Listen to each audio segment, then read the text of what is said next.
আল্লাহু আকবার। আল্লাহ রে ডাক রে বান্দা, আল্লাহ রে ডাক রে বান্দা, আল্লাহ বলে ডাক।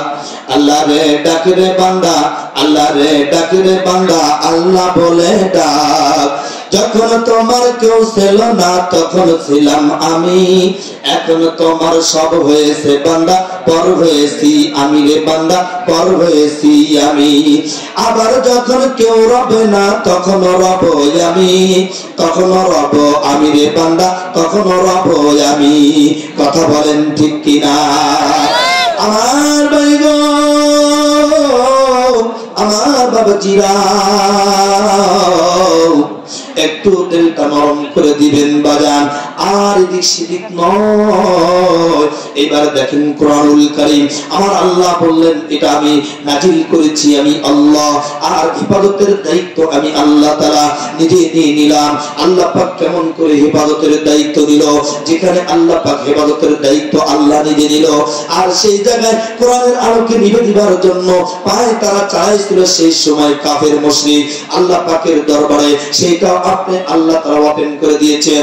ইউরিদুনা লিয়ুতফিউ নূরাল্লাহি বিআফওয়াহিহিম আল্লাহু মুতিম্মু নূরিহি ওয়ালাউ কারিহাল কাফিরুন।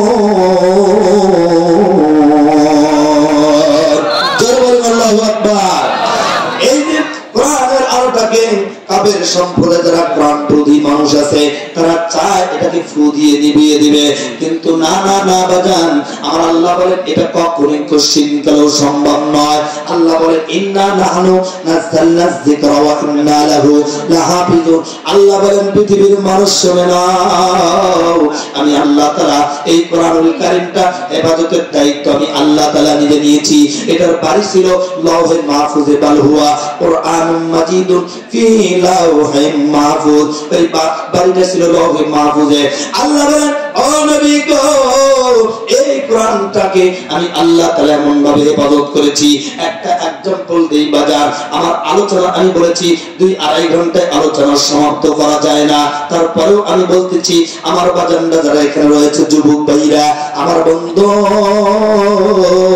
একটু খেয়াল করে দেখেন তো, এই মুহূর্তে আপনার যদি এই যে কি বলে হাড়ের সমস্যা হয়, যেটা আপনাকে আমাকে একটা ডাক্তারখানায় নিয়ে যায় হাড়ের ইসিজি করা হবে, এই ইসিজি করার পরে আপনার হাড়ের মধ্যে কি সমস্যা এটা ধরা পড়বে।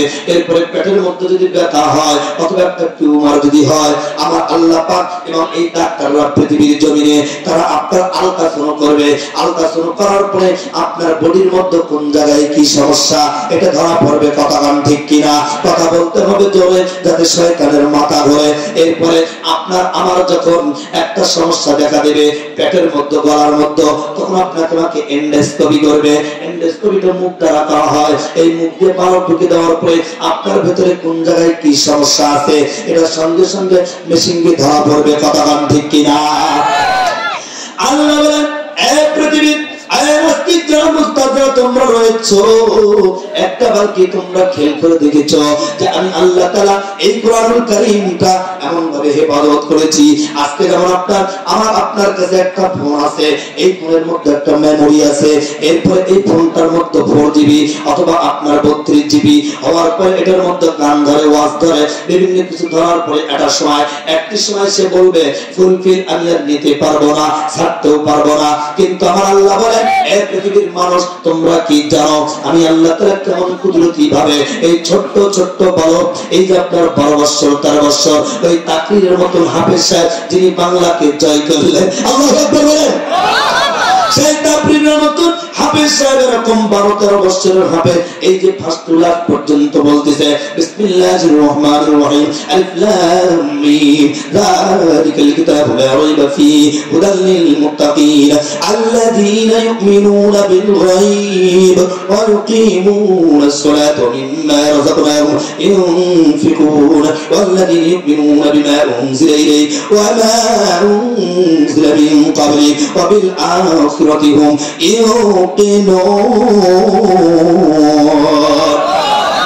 এই যে কোরআনুল কারীম ছোট্ট একটা বালক কি এইভাবে মাথা হতে পা পর্যন্ত দিনের ভিতরে কোরআন আছে। আল্লাহ বলেন তোমরা কোন ডাক্তারের কাছে নিয়ে যাও, বড় বড় পৃথিবীতে যত মেশিন আছে এই মেশিন গুলো তুমি বুকের মধ্যে লাগাও, এরপর মাথার মধ্যে লাগাও, এরপর পেটের মধ্যে লাগাও, তুমি কোন জায়গায় এই কোরআনুল কারীমের একটা হরফ কোন মেশিনের মধ্যে তোমরা তুলতে পারবে না। এর নাম হলো আমি আল্লাহ তাআলা। জোরে বলুন আল্লাহু আকবার। অথচ নবী বললেন খায়রুকুম মান তাআল্লামাল কুরআন ওয়া আল্লামা। কি বলবো, দুঃখের কথা আজও গেল না, মনের ব্যথা। আমার ভাই গো, আমি আশ্চর্য হয়ে যাই, স্টনিজ হয়ে যাই। এই যে গেল কিছুদিন আগে শীতের দিন, শীতের রাত চলে গেল, আপনাদের এই এলাকার মধ্যে অনেক কোটি পর্যন্ত রয়েছে।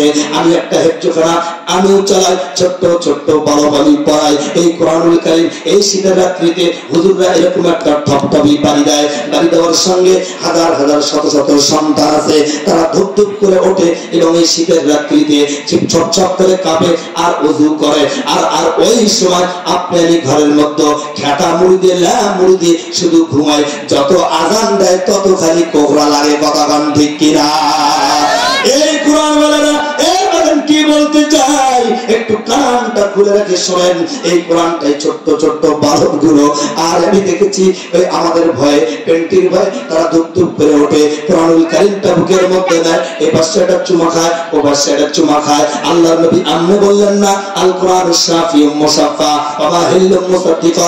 আপনি তো হাফেজ হতে পারেন নাই, আপনি হাফেজের বাবা হতে পারেন নাই, ওই হাফেজদেরকে আপনি মহব্বত করেন।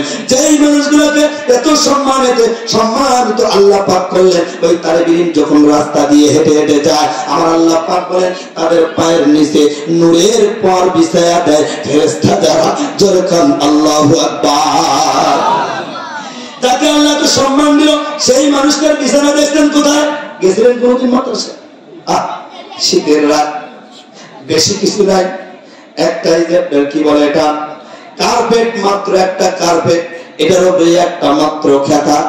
আমি অনেক সন্তানকে দেখেছি রাতে যখন বেশি রাত্রে যখন আগার উঠেছি, উঠে যখন সন্তানগুলো লক্ষ্য করি, আহারে ওই একটা খেতা পেয়েছে, কারো খেতা নাই, আবার কারো খেতা শুধু গায়ের উপরে, আবার একটা কম্বল হয়তো এলাকার কোন নেতা ফেতা দিয়েছে।